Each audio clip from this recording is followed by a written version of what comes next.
Les podcasts du Figaro. Je ne peux vivre sans champagne. En cas de victoire, je le mérite. En cas de défaite, j'en ai besoin. Savez-vous qui a prononcé cette phrase ?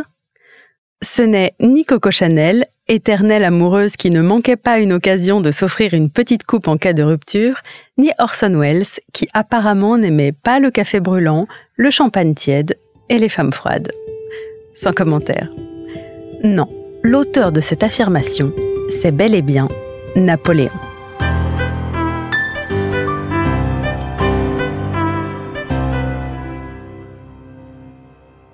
À l'occasion de la sortie du péplum consacré au plus célèbre empereur des Français, revenons sur la relation passionnelle entre l'homme d'État dévoré par l'ambition et les vins de Bourgogne qu'il aura au moins su aimer, voire même un peu trop.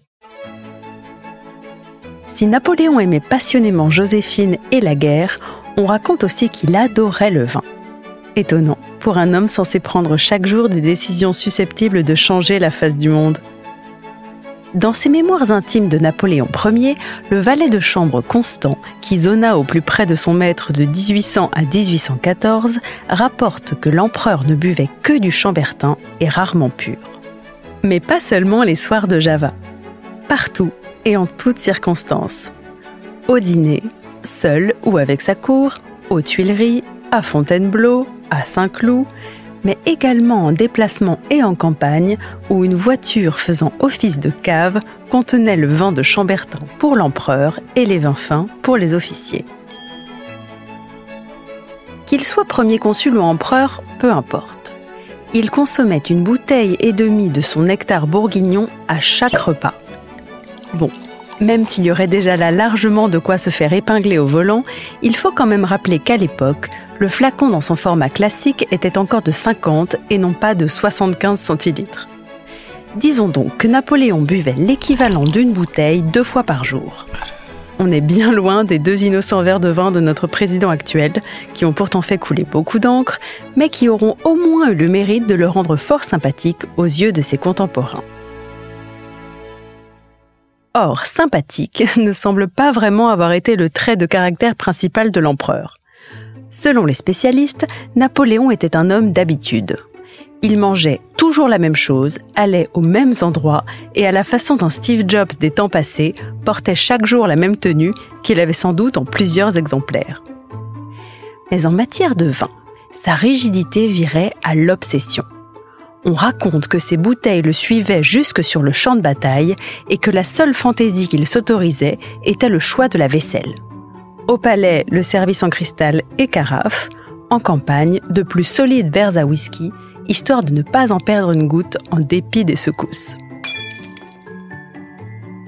Si on peut lui reprocher de faire une infidélité à ses origines corses en jetant son dévolu sur les crus de Bourgogne, où il avait été lieutenant durant sa jeunesse, chaque verre de vin était pourtant assorti d'un petit clin d'œil à ses origines méditerranéennes, puisqu'il n'hésitait pas à l'allonger d'un petit trait d'eau glacée. Une pratique encore largement répandue sur l'île de Beauté, où l'on sert parfois le rouge sur un lit de glaçons, mais suffisamment sacrilège pour faire entrer l'empereur dans la légende. Pourtant, le Bourgogne était loin d'être son seul et unique plaisir bachique. Dans les registres comptables soigneusement conservés de l'époque, qui lui vaudraient aujourd'hui sans doute une condamnation pour abus de biens sociaux, on retrouve toute une liste de commandes passées à la célèbre maison Moët. Car oui, Napoléon noyait volontiers ses boires et déboires dans les bulles, et c'est bien à lui que l'on attribue la célèbre citation citée en introduction « Je ne peux vivre sans champagne, en cas de victoire, je le mérite, en cas de défaite, j'en ai besoin ». Une parade assez commode pour s'en jeter un petit derrière le bicorne en toute occasion. Hélas, la défaite de Waterloo signe la fin de la récré.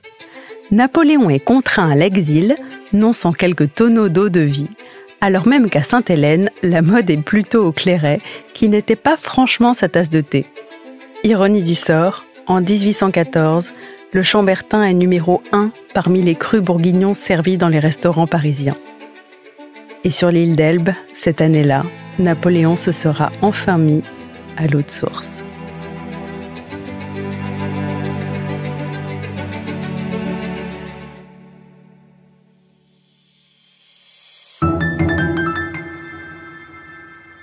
Merci d'avoir écouté ce podcast. Je suis Alicia Doré, journaliste et responsable éditoriale du Figaro Vin, et vous pouvez nous retrouver sur Figaro Radio, le site du Figaro et sur toutes vos plateformes d'écoute. À bientôt.